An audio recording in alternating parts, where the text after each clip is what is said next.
Um, it is with our partners from CCES, the Canadian Centre for Ethics in Sport. And so they will provide us with an overview of the proposed changes to the 2015 Canadian Anti-Doping Program. We heard Jazz speak about that a little bit yesterday. As well as some of the work CCES has done in collaboration with the Canadian Concussion Collaborative on concussion protocols to improve education about concussions and the implementation of some best practices for the prevention and management of concussions. So some interesting topics. So I would like to welcome up Catherine Henry, Manager of Business Development at the CCES, and Dr. Catherine Schneider, please.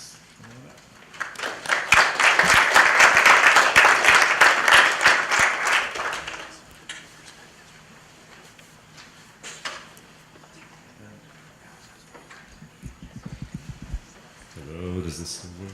You guys. There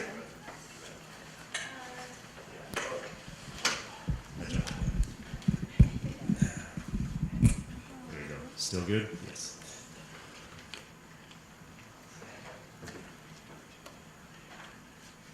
Good morning, everyone. Bonjour tout le monde. Bien que ma présentation sera en anglais, je suis francophone, je parle français. Alors, avant de commencer, je tiens à remercier Athletes-Can de nous avoir invités et vous tous et toutes aujourd'hui de m'accueillir aujourd'hui. Donc, oui, ma présentation sera en anglais. On a le contenu disponible en français. Ça me fait plaisir de répondre à vos questions en français après la présentation ou au courant de la journée aujourd'hui. Alors, sans plus tarder,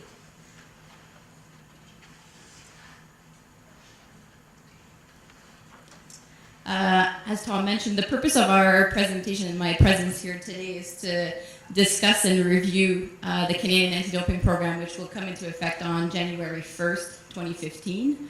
I'm glad I can be part of the group that speaks about Speedos, as my first image does feature Speedos, so I'm glad about that.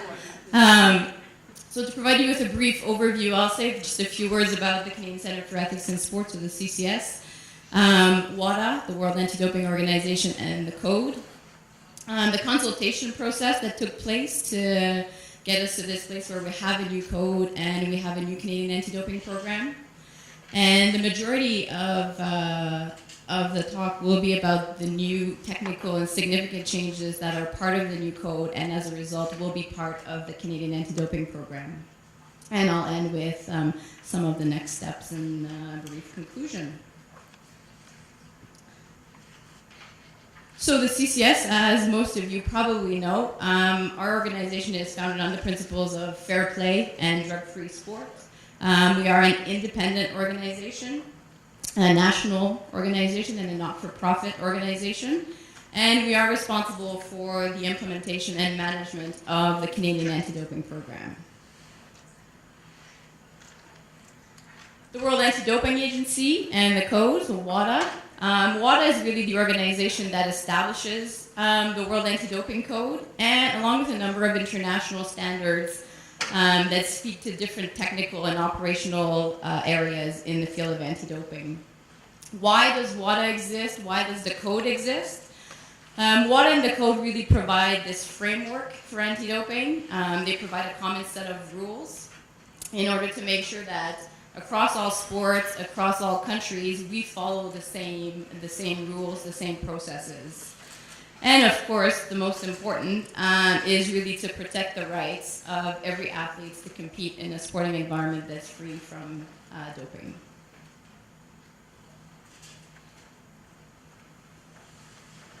So to get us to this new 2015 code, WADA put together an extensive consultation process, numerous phases, numerous drafts that took into consideration feedback from various countries, various sports, anti-doping organizations, international federations, and athletes.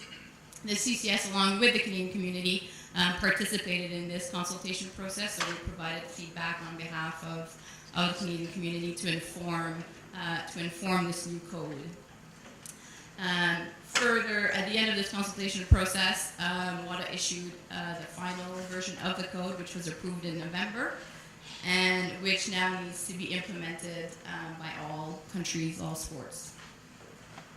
So what we have is this new code, along with, as I mentioned, a number of international standards like the prohibited list, the international standard for testing and investigations, international standards for laboratories, protection of privacy, therapeutic use exemption. So all of this is what now needs to be implemented and taken into account in the Canadian Anti-Doping Program. So why do we have the Canadian Anti-Doping Program? Why does it exist? Why do we need it? For a majority of sport organizations, it is a requirement from their international federation to have a code-compliant anti-doping program in order to participate in major games, Olympic Games, Paralympic Games. From the Government of Canada, there is a funding policy that requires federally funded sport to adopt the Canadian Anti-Doping Program. But aside from these 2 points, I think from a strong sporting nation, there is a strong consensus in Canada and a collective commitment that as a country we want sport that is fair and ethical, and we want sport that is doping free to protect, again, the rights of our clean athletes, and which is what we are here to work together to achieve. So once the code was finalized, the international standards were finalized, the CCS now had the mandate to incorporate and come up with a Canadian anti-doping program that was code compliant and met all the requirements coming from WADA. So we held our own consultation process. The first period was from April to June, where we issued the first draft of the CADP. We held a number of meetings, we had a symposium, we welcomed feedback from sports athletes. We took into consideration this feedback, produced a second draft that was issued in August. We received further comments, and we will be issuing the final version of the Canadian Anti-Doping Program on Wednesday, October 1st. So from October to December, this final period will be the adoption period, getting familiar with the Canadian Anti-Doping Program for everyone to be ready for implementation on January 1st, 2015.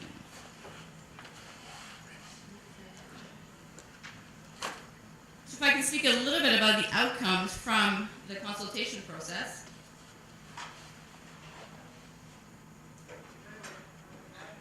What came out of the consultation process is that we want and need a stronger partnership between the CCS and all the sport organizations, all the athletes.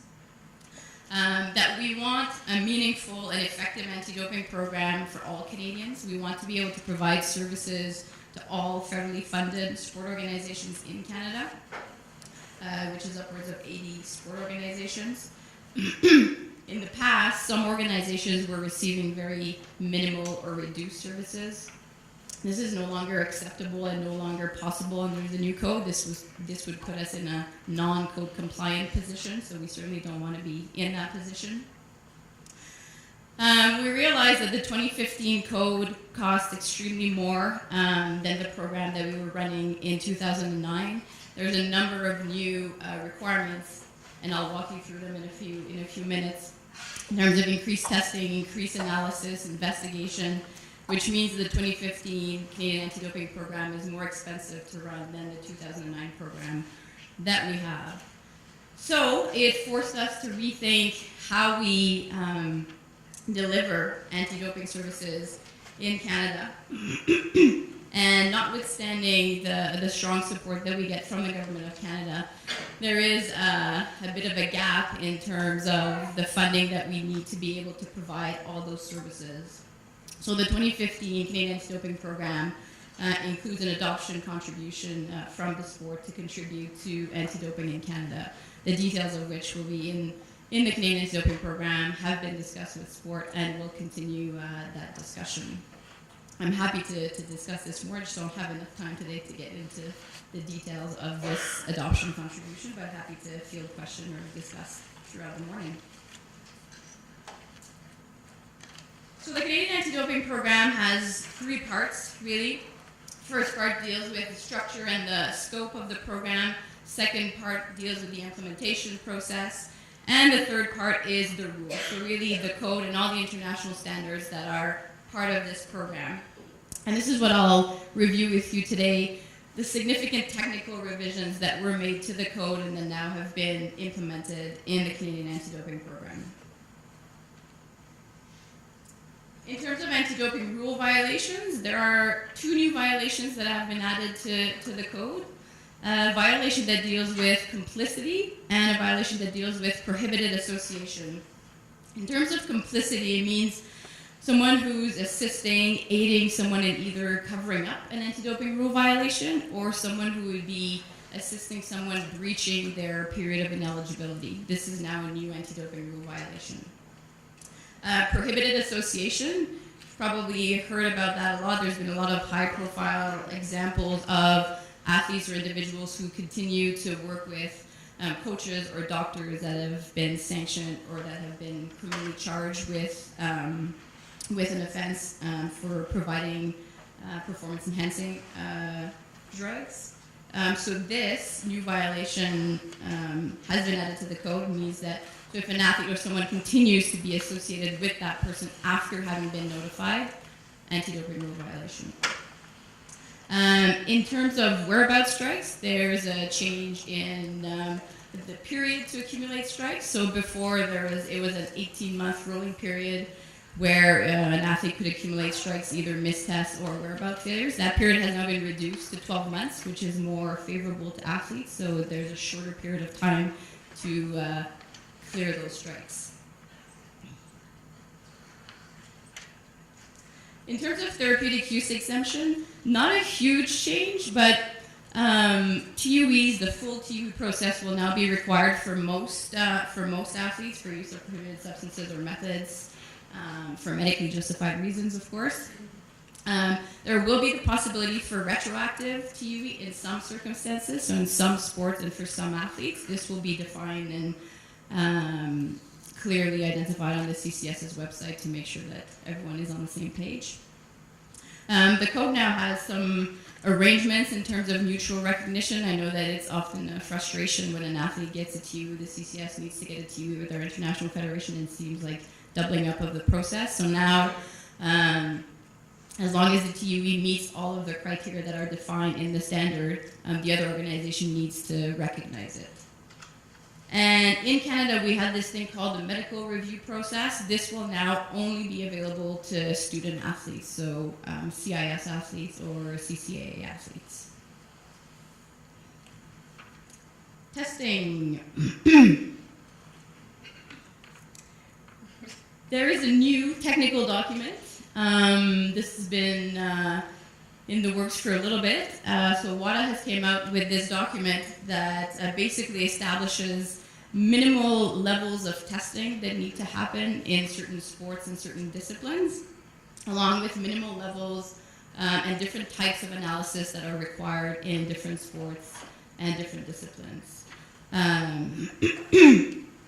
Again, the goal of this technical document is to focus on intelligent testing, which is a big theme of the new code and the new standards. So testing the right athletes at the right time for the right substances. What this means, though, is an increase in testing and an increase in blood testing, an increase in testing for EPO, an increase in testing for human growth hormone, which I'm sure you can imagine increases costs very significantly. There is also the concept of a national athlete pool. This national athlete pool will be identified by the CCS and the sport organization.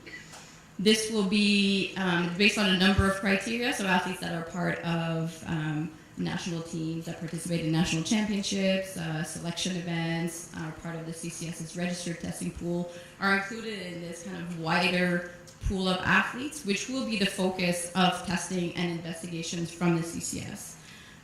Does not mean that the CCS only focuses on that pool. Every athlete or member of a sport organization is subject to the rules of the Canadian Anti-Doping Program, can be subject to testing, but there's going to be more of a focus on that pool of athletes.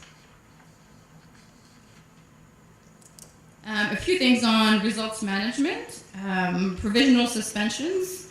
For most anti-doping rule violations, there's a mandatory provisional suspension in place. But under the new code, this provisional suspension can now be set aside under certain circumstances. So depending on the case, athletes can ask, or individuals who have been asserted an anti-doping rule violation can ask for this provisional suspension to be set aside. There are a number of criteria to meet, but it is there. Something to note in terms of the provisional suspension, the definition of provisional suspension is a bit broader. So before, if an athlete or an individual was provisionally suspended, it meant not taking part in competitions. Now they've expanded that definition to include competition and any other activity, which could mean being involved in the sport, training, anything. It's way broader. In terms of investigations, the CCS is now mandated to look at the athlete or the individual's entourage. So if someone commits an anti-doping rule violation, we now need to look to expand the circle where we look to see if there's other individuals that had been involved or were involved in this anti-doping rule violation. Again, this will mean a lot of work in terms of investigation, a lot of increased costs as well. In terms of sanctions, there are significant changes here, which we think are very good and reflect what WADA and what the CCS heard from the sport community. So for certain anti-doping rule violations like possession of a prohibited substance, use of a prohibited substance, the code now defines real cheater. There's a focus on if someone had an intention to cheat, the sanction will be harsher. So previously 2 years, now we move to 4 years for presence in the sample, like I said, possession, if there was intention to cheat. This will pose a bit of a challenge trying to demonstrate if there was intention to cheat, but that's a whole other ball game. So as much as there are harsher sanctions, there is a greater flexibility for sanction reduction in a number of situations.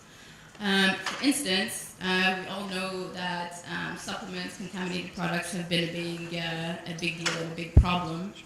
There is now provisions in there for a sanction to be reduced if the substance came from a contaminated product. Again, there are several criteria that will need to be met in order for that to happen, but at least we recognize that there is a problem with supplements and products being contaminated, so it is in there, and the potential for a sanction reduction can happen. There is also a number of areas where sanctions can be reduced if there's collaboration and substantial assistance. So we recognize that for our sport to be clean, we need increased collaboration. So for an athlete or an individual who admits to an anti-doping rule violation quickly could be the basis for a sanction reduction. If someone provides substantial assistance in finding out another anti-doping rule violation, if they were involved in the anti-doping rule violation, potentially an area where the sanction can be reduced.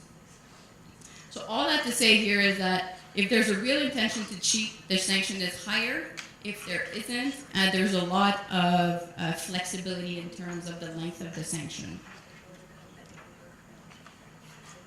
A few notes on hearings and appeals. So as you probably know, if the CCS or another anti-doping organization asserts an anti-doping rule violation, an athlete can either, or an individual, accept this anti-doping rule violation and the sanction, or proceed to a hearing. If they accept the sanction and the violation, typically they would sign a waiver saying, I'm accepting and I don't want to go to a hearing. So this is still in place. What will also be in place is the deemed waiver. So if an athlete or an individual does not participate in the process, does not respond to any letters, and we know that they've been informed and they are aware of the process, if they don't respond by the deadlines that have been set, we will consider that a deemed waiver, which means that they are waiving their right to proceed to a hearing, and we will assert the anti-doping rule violation and the sanction. As I mentioned before, in terms of sanctions, given there's a greater flexibility for the sanction length to vary. We do think that there will be a higher number of cases that go to a hearing. In terms of appeals,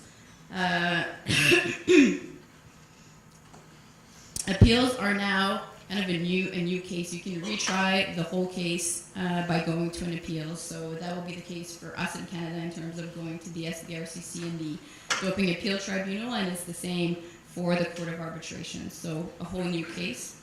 Given that's the case, we also think that the likelihood of athletes or individuals appealing will be higher.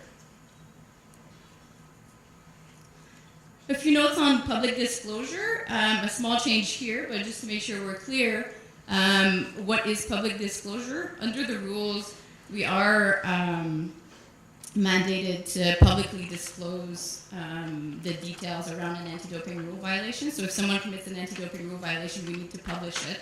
It includes the anti-doping rule violation, the substance or method, if that's applicable, the name, the sport, and the consequences. At the CCS, what we do is, this is published on our website, it's on our registry, and there is a media release that goes out. There's now a bit of a discretion here in terms of public disclosure. So if the athlete is a minor, public disclosure is optional. And if we do decide, or another organization decides to publish, it needs to be proportionate. So proportionate to the anti-doping rule violation, the facts of the case. So a bit of discretion here. Statute of limitation has increased to 10 years. So before there was an 8-year window to proceed to an anti-doping rule violation. Now that window has been expanded to 10 years, simply to note. In terms of definitions, I will not go through all these definitions, but I just want to draw your attention to some significant definitions that are worth looking at in the CADP. The definition of athlete, consequences and provisional suspensions. Contaminated product, there's a new definition related to that. Fault, what does that mean? There's a definition related to that. No significant fault or negligence. There's a few kind of added conditions here if an athlete is a minor. And provisional hearings, which I mentioned earlier, that definition is broader and includes more than not being able to participate in competitions. So there are a lot of new changes. The CCS will work with sport organizations, with athletes to make sure that everyone is aware, one, that there's a new code coming into effect and what the Canadian Anti-Doping Program looks like and means for us in Canada. For all the athletes that will be included in the National Athlete Pool, there will be mandatory education sessions. We'll work with the sport to determine the best way. So far, we believe that to be done through e-learning, at least for the first year, and then the second year to make sure that we don't make you redo everything that you did the year before. We'll come up with a strategy to make sure that highlights any updates or changes that have occurred in the past year. And there will be also mandatory education for designated support personnel. So most likely support personnel that are closely linked to an elite team, national teams. We also want to make sure that they are well informed, know the anti-doping rules and the Canadian Anti-Doping Program. So in terms of next steps, so as I alluded to earlier, we will now be starting this adoption process. So from October to December, the CCS will meet with sport organization, review the Canadian Anti-Doping Program, the steps that need to be taken to adopt, what are our mutual responsibilities, what are the responsibilities of the sports, the responsibilities of the CCS, make sure it's clear. From an athlete perspective, as I mentioned, there will be education. There will also be clauses included in athlete agreements. Either it's going to be a new athlete agreement or included in the athlete agreement you have with your sport. And this is meant really to make sure that every athlete is aware that there is a Canadian Anti-Doping Program, of the rules that are in there, that they are subject to education, so to make sure that everyone is on the same page about anti-doping. And of course, this period will be really to make sure that everyone is familiar with the Canadian Anti-Doping Program, the rules, so that we're all ready for January 1st, 2015.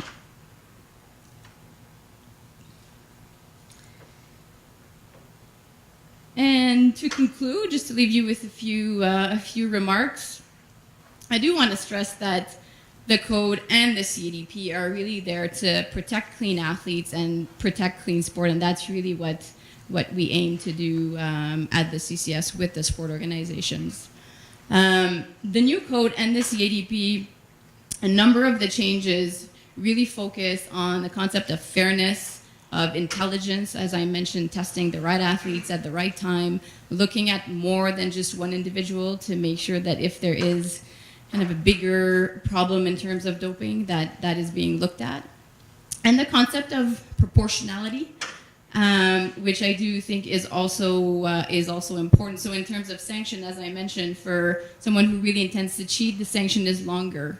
But if there's a contaminated product, there's the possibility to reduce the sanction. So there's really this concept of proportionality that really is kind of across the code and across the CADP. And just to leave you with, of course, we are here to answer questions, help you understand the CADP. The CCS has a number of excellent resources on its website. The World Anti-Doping Agency has a number of excellent resources on their website. They just came out with 2 new resources, the athlete reference guide that explains the code, and also Ask the Athlete, where you can email, tweet, and their athlete committee will answer your question, which is kind of a cool concept. And of course, I will be here all day. I think I might be standing at a booth later on, so please feel free to come see me, and I'd be happy to chat in English or en français. Merci.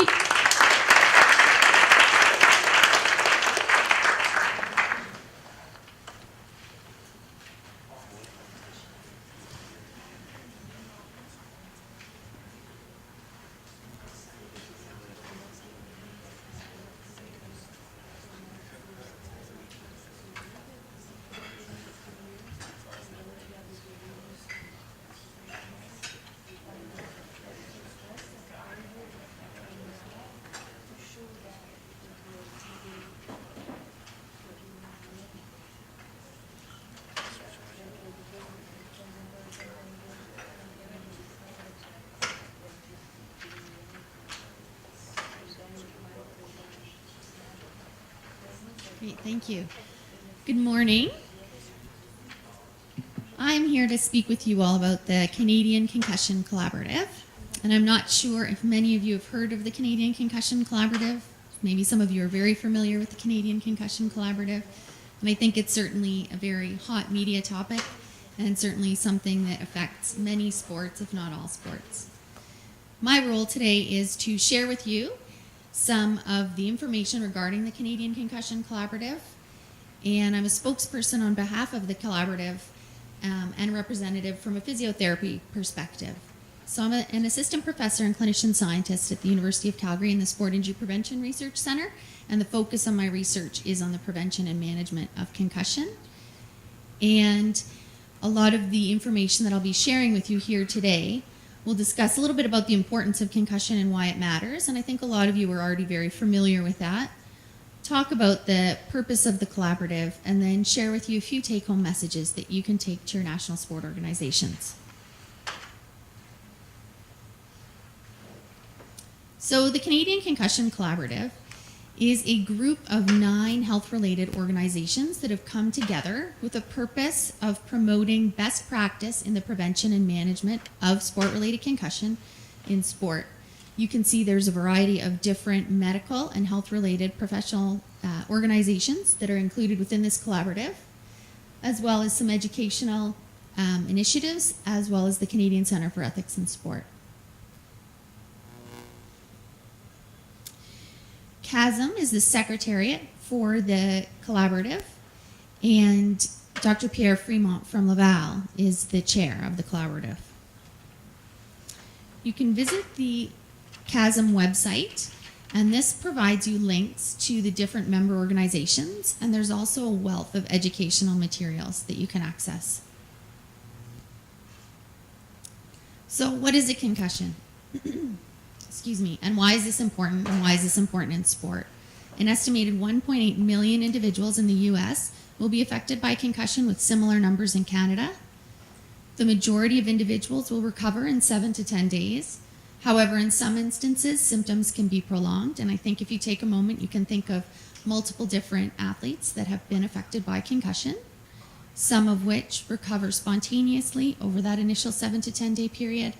Sometimes there's persistent symptoms and results in athlete retirement or prolonged time loss from play.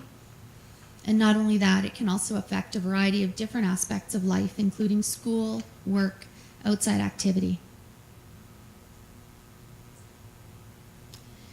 Concussion is the most commonly reported injury in the majority of youth sports, especially the high contact sports, and there's consistently believed to be a problem with underreporting of concussions, either because they're not recognized or potentially some of the athletes might not want to be affected by that concussion or report that concussion. So if we look at the actual definition, it's a brain injury defined as a complex pathophysiologic process that's induced by biomechanical forces. There's a variety of different ways that a concussion can occur, and it's also a multifaceted injury. So often no two athletes will present in the same fashion. There's a variety of different symptoms that can occur, and I'm sure a lot of you are aware of the different types of symptoms. Headache, dizziness, nausea, difficulty concentrating, trouble with memory, different signs that can occur. There may or may not be a loss of consciousness. And still there is a perception that you have to have a loss of consciousness in order to have had a concussion, but that's actually not the case. Individuals may be very dizzy or unsteady following a concussion, and I think you can probably, although I don't have any Speedo examples within this talk, you can probably imagine an athlete getting up following a concussive incident and being quite unsteady on their feet and have difficulty balancing and orienting themselves in space. Sleep disturbance, often there's difficulty sleeping, falling asleep, staying asleep, or extreme fatigue. Mood changes, oftentimes there is significant irritability, maybe people not being quite themselves. And cognitive changes, difficulty with memory, multitasking, difficulty remembering. And certainly you can imagine from an athlete's standpoint, integrating all these different cues and trying to function at an extremely high level can be quite difficult. And if we think of this from an elite sports standpoint, one great thing is that often you do have access to healthcare professionals and medical professionals that have knowledge in the area of concussion. But if you think down to the grassroots, that's not always the case. So part of what the collaborative looks at as well is how do we actually access that best possible medical care. It's also important to recognize that symptoms may evolve. So over the first 24 hours or so, those symptoms may come on gradually. They might not necessarily be present immediately following the incident. So recognizing that symptoms could occur over time and the importance of recognizing the potential of a concussive injury and then removing the athlete from participation in the case that that is suspected. So how does a concussion occur? There are a few different ways in which a concussion can occur. There could be a direct blow to the head. There could be a blow to the body, and then the head can come in contact with an object. A slip and fall, where an individual's head then comes in contact with the ground. Or an indirect blow, in which there's a blow to the body, and then the head snaps back and forth, as in a whiplash type incident. So there's no one specific mechanism of injury, but rather a group of injuries that can occur. So what do we know about recovery? We know that most people do recover in 7 to 10 days, but some individuals do have persistent symptoms. 31%, if we look at some of the NHL data and some of our more recent youth ice hockey data, we're looking at 72% of the youth that had time loss of greater than 10 days. And if you look at school-age children, 14% still have symptoms at the 3-month mark. So fairly high numbers. Persistent symptoms are not necessarily specific to concussion and often affect multiple dimensions, so need to be treated in a multidisciplinary way. So concussion does appear to be of significant public health burden and does have quite an effect from an athlete standpoint as well. So the purpose of the collaborative was to come together with a group of these 9 organizations to facilitate the best practice and management of concussion from a prevention standpoint and from a management and detection standpoint. Ultimately, preventing the injuries in the first place will result in less injuries, less time lost from sport. early detection so you can identify individuals that have been injured, and then implementing the best management strategies. So this document is published in the British Journal of Sport Medicine, and it's open access. I do have copies in French and in English for you here. And it's only a 2-page document, so it's reader friendly. And there are 2 main recommendations that came from the collaborative. That sport organizations consider a concussion management protocol. So how many of you know if your association has a concussion management protocol in place right now? Okay, good. So fair number of you, which is excellent. Now, in a few slides, I'll talk a little bit about components that are believed to be important in that management protocol. And I want you to take home those messages and bring that back to your sport organization to see what exactly is included within that management protocol. The second recommendation was that multidisciplinary environments should be considered and should be involved in the concussion management program. Not all areas have access to physicians that have expertise from a concussion standpoint. Maybe that's from a grassroots program, maybe it's a remote area, but looking at different strategies that can help facilitate the best possible management from a concussion standpoint.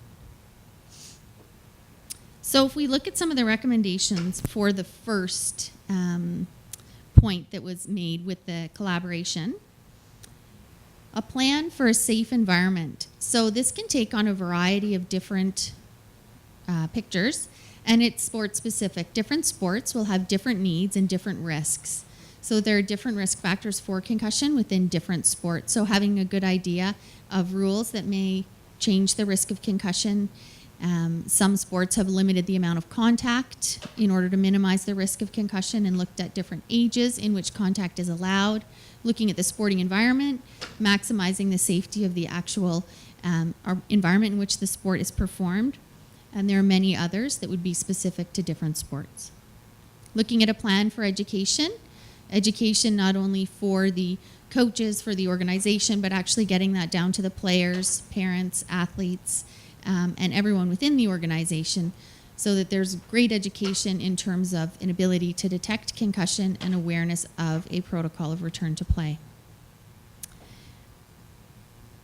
The use of best practices, so looking at what is the best possible management protocol for individuals that have suffered a concussion and what kind of access is available within your sport. So partnering with local individuals. On a national level, there's often access to that medical care, but looking at from a local level and working with the provincial sport organizations and local sport organizations to help further define that. Access to tools and expertise.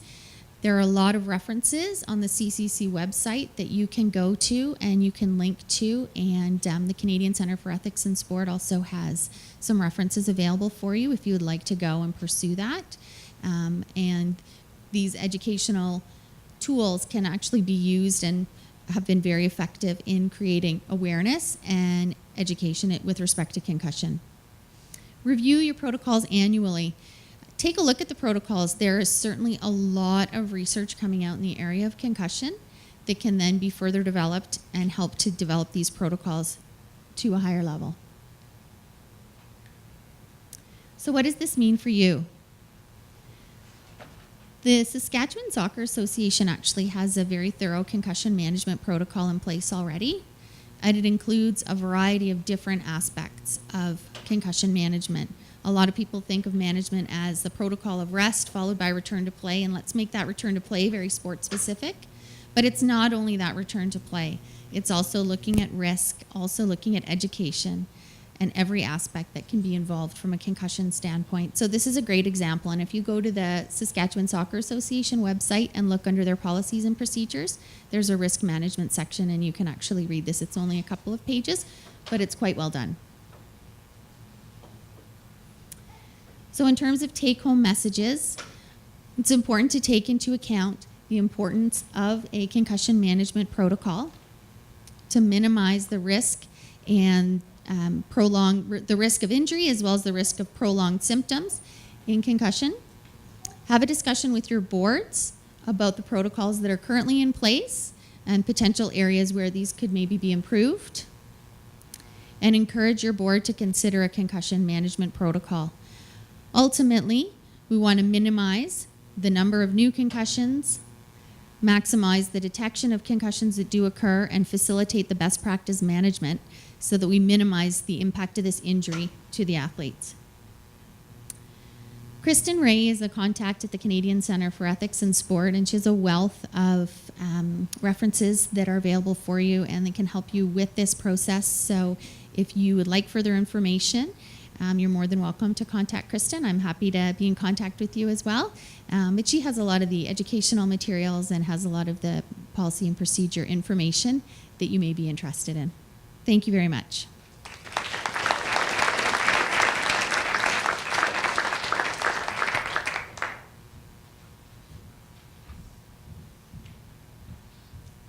Now I am going to take this up.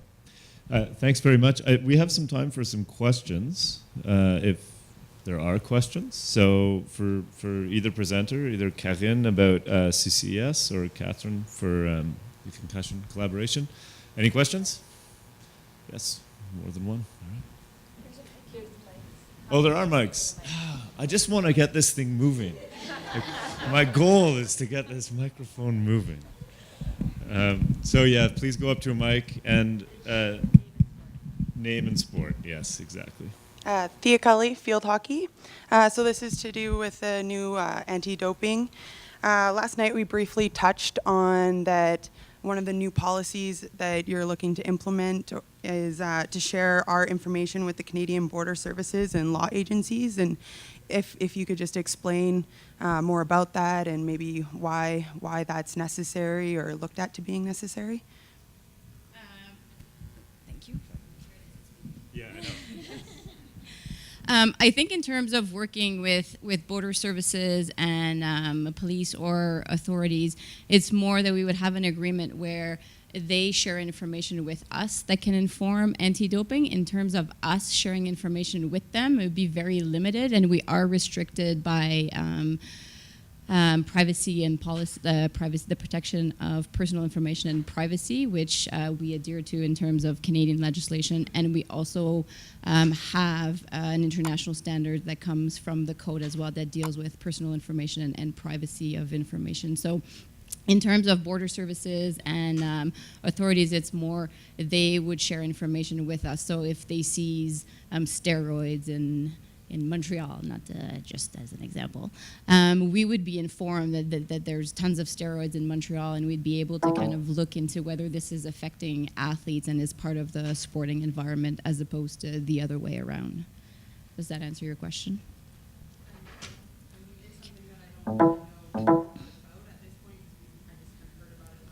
Right.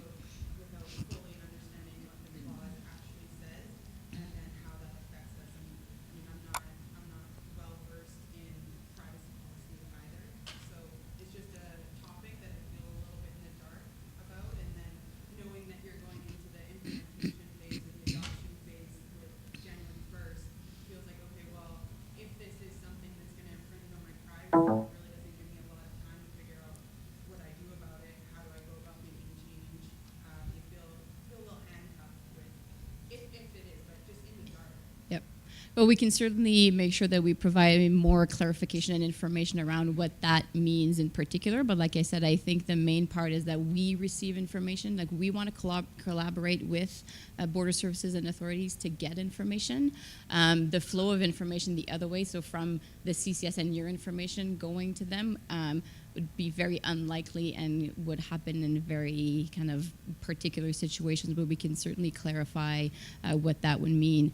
But aside from border services or authorities, I mean, as part of ADAMS and the kind of global anti-doping movement, there is sharing of anti-doping information, but not personal information. Jeannie, weightlifting. You flew to Whitehorse a couple times to test me. Hi. So speaking of expensive stuff, how much is this going to cost, like this new program? How much is it going to cost above and beyond? Above and beyond what we currently receive, what we currently do.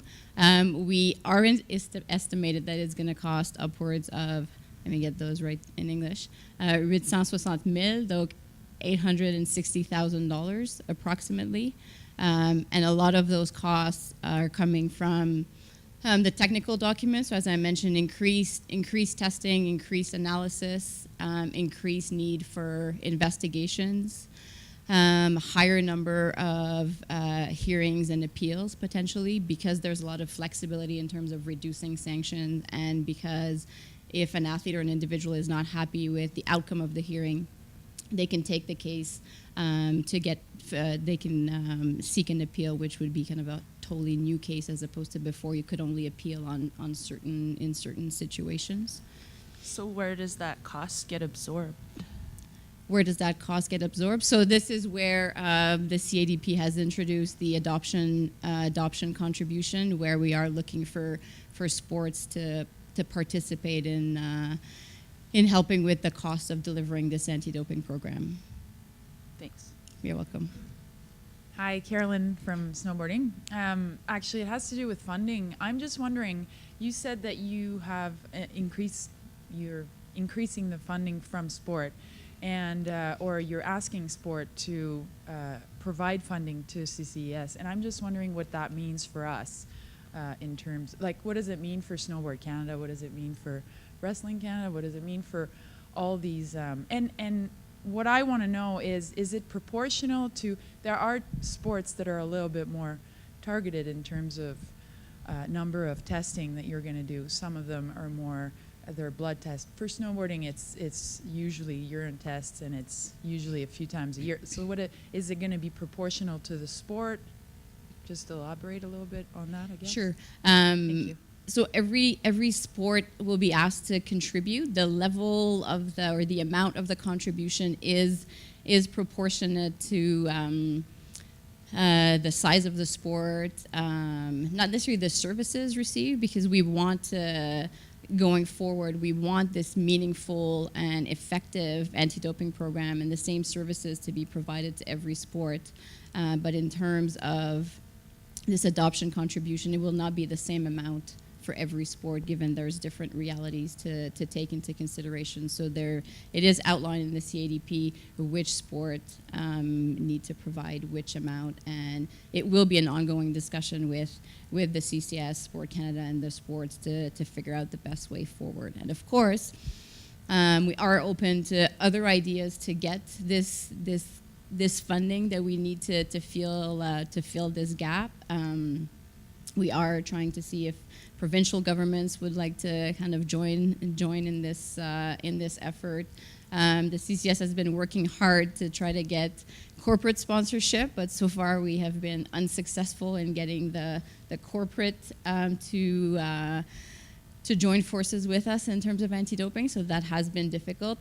We do have a business development area, which I'm part of, where we offer all good, where we offer services to other national anti-doping organizations, other international federations. So this amount of money that we receive, we put back into our Canadian system to help that. But we are still faced with this gap that we need to fill to be able to be code compliant and meet all of the requirements. And if I can maybe make one last point, this funding is really to address the requirements that need to be implemented in Canada for us, for a sport to be code compliant, and is not to go over and above all of the requirements that we have to do. So this is to give us a code compliant program in 2015.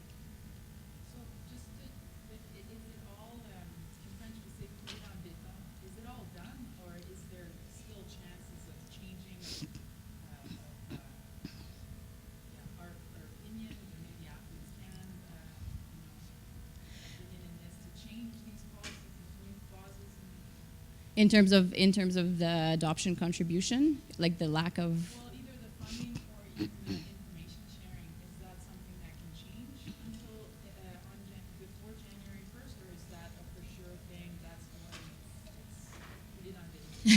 Okay. Well, the information sharing thing is more. It's less of a policy, and again, I can make sure that I'll bring this back to the office, and that we can issue perhaps some FAQs to clarify what that means. It's really more because we have to do a lot of investigations now in a number of certain situations, we need to collaborate with border services and authorities. And again, to stress that point, it's information coming to the CCS as opposed to CCS giving information. So we can clarify what that means for sure. In terms of the adoption contribution, should we receive $1 million from a corporate sponsorship, this adoption contribution would be no longer needed. So we are still working to get other funding until we get to that point. This is the best solution that collectively we have come up with, but it can certainly change. And if by next year we get sponsors, then that can be eliminated or reduced for sure. Does that answer? Okay. First off, I want to thank about the concussions. It's a major issue with athletes of all ages. But with respect to the CCES, as a business person and high level sort of thinking there, I wonder how much of it has been done. Initially with Becky Scott and the efforts of our peers of athletes, there was a huge drive in Canada to be world leaders, and we were world leaders. Now, amongst athletes, we feel that our privacies and rights within Canada are so limited that convicted criminals have more rights. And to a certain point that at a high level thinking, how many, maybe it's a testament to how well it's worked or how well it isn't working or how much it's needed. And I think that needs to be looked at. I understand you're in some issues with co-compliance, but as a business person, I don't see the business model there. We had a Congress last year, our head coach in HPD couldn't afford to go to if the CPC wasn't paying for it. For you to expect us to pay, and really at the end of the day for the NSO to pay, it's coming out of Sport Canada anyway, quite frankly, which at the end of the day affects us at the bottom of the line. We're starting to look at people and how they're getting paid and how much money you're getting, and that your jobs are really invented because of us. So as athletes, we're looking at our rights. They're being taken away as just human beings in comparison to what we should be hailed as world leaders and a clean doping nation, perhaps from your works or perhaps from us and our cultural beliefs. And then the high-level thinking of who's held accountable, are you guys held accountable, who are making these decisions for the finances, and how relative is it to today's landscape of the high-level thinking? Like, how many in this room want a microchip in them so that you can read where we are in the blood level of our hemoglobin every day? Like, if that's what it takes and that's what's cheaper, then do it. But you know what I mean? That's where you're at. And personally, as someone who represents athletes, I think it's asinine what you're doing to us. Thanks.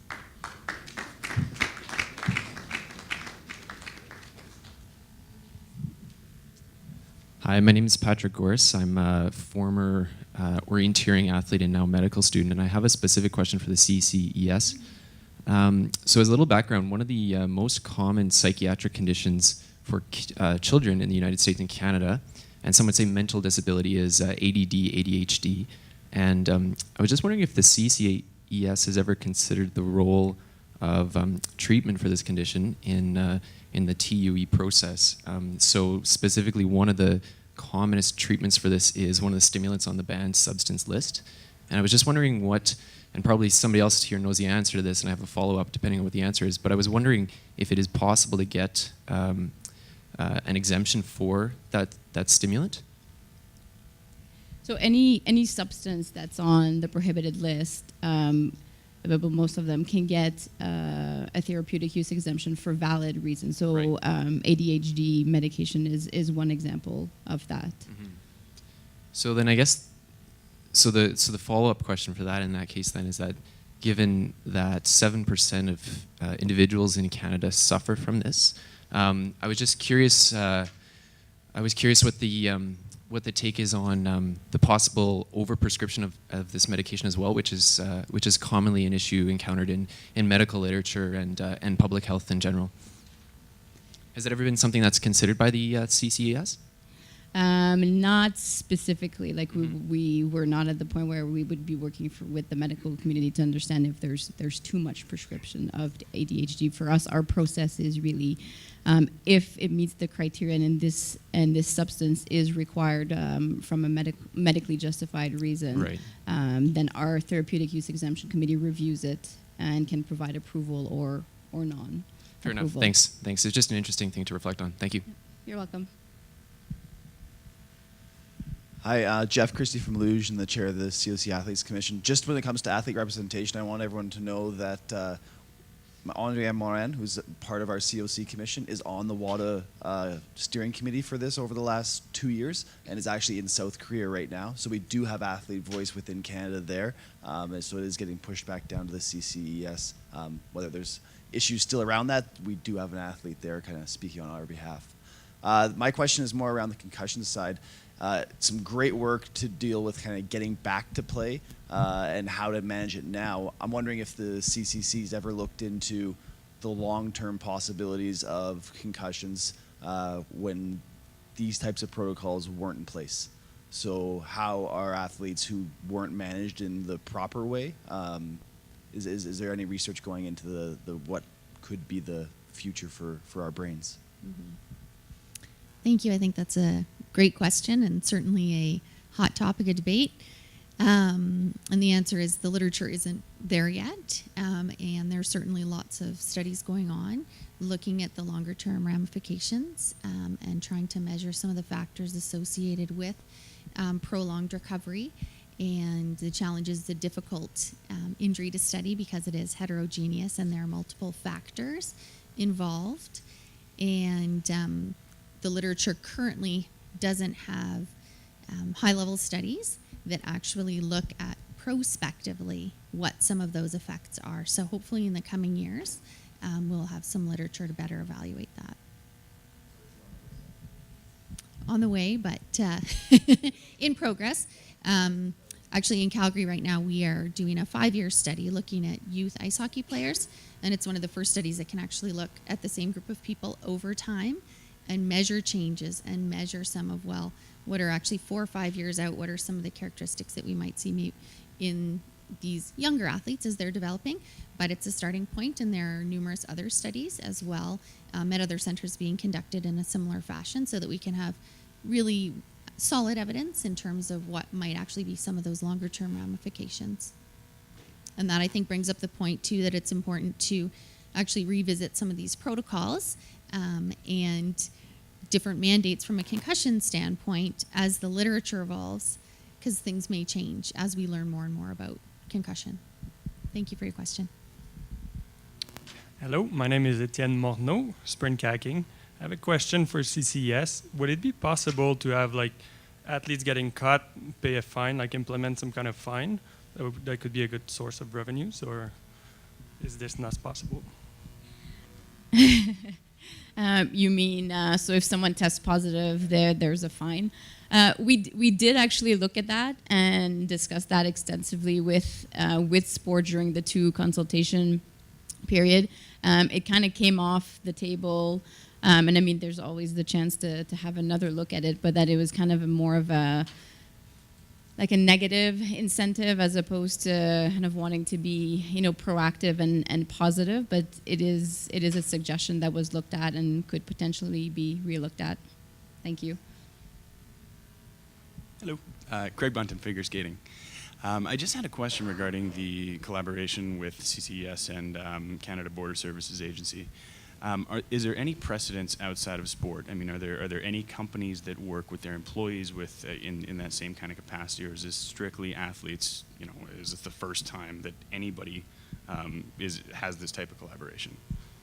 That's a good question. I'm not sure I can comment on other areas. I mean, in terms of anti-doping, if you recall the Lance Armstrong and a lot of the doping violations that came out of cycling, there was a lot of collaboration with Border Services Authority and police, for instance, where they had seized a large number of prohibited substances and involved anti-doping organizations to make sure that if it was related to sport, there was some consequences in sport. So I think there's kind of some precedent in that area, but I can't really comment on, work or other areas. Yeah, I think if memory serves, those drugs were illegal though. So my question. Yeah, I mean, no, I'm good wondering good point. Yeah.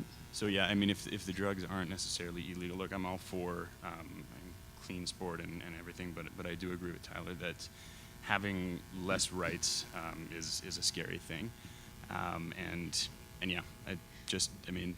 I think in terms of especially for the less right, cost that's of certainly it. not our goal, not the goal of the code or the CCS or the CADP. All of your points are well taken. We will comment on the privacy, and yeah, your point is well taken in terms of if it's a criminal offense, and that's really where we want to be involved, because right now we wouldn't know about it. So if there's illegal substances that are seized that involve athletes, we wouldn't be aware of it. Unless we can have some sort of collaboration or unless someone comes forward. So it's more from that perspective and trying to know of those situations that impact sport on a kind of criminal basis. Thank you. Thank you. Hi, I'm Danielle from Softball Canada.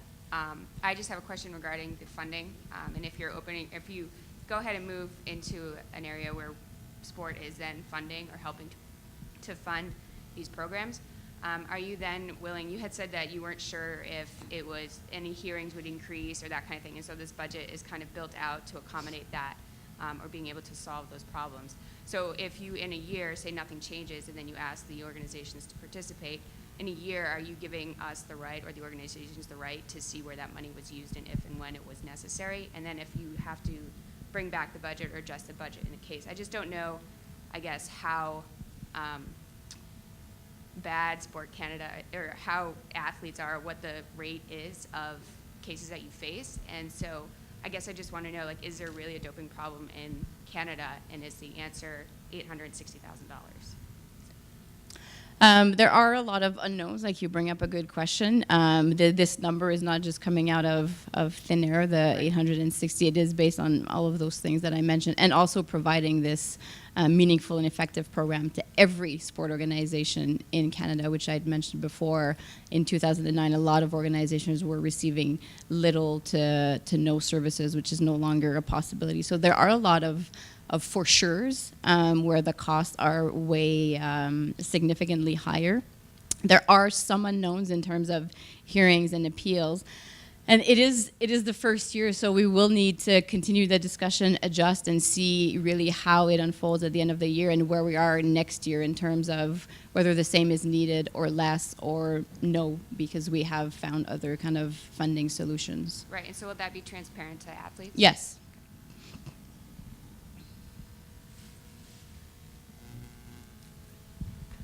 Thank you very much. That's for you. And that's for you. Yeah, thanks so much. And thank you. So I think one of the things we've just witnessed is this is a forum, and it's a forum for discussion, and it's a forum for respectful discussion. And I think with regards to CCES, we're going to definitely be looking forward to that FAQ. I think the concern is everyone in this room, definitely everyone in this room, is all for a clean sport and making sure it's as clean as possible. But the idea of already having to say where we are 24 hours a day and all the rest, and then the idea that information even could be shared with law authorities, my take on it always is in law you're innocent till proven guilty, and I've always found that this is the opposite a little bit. Is like almost like you're assumed guilty, not really, and I know that isn't the case, but the feeling is, you know, we need all this stuff because we're assuming people are cheating, and even if that's the case, it's a tough question and one that never sits right and needs to be worked on. So I definitely think we'll all look forward to that FAQ, and we can, at Athletes Can, make sure when that comes out, when the information about how information will be shared comes out, we can share that with all of you so you can share it with your athletes back home. I think it's really important.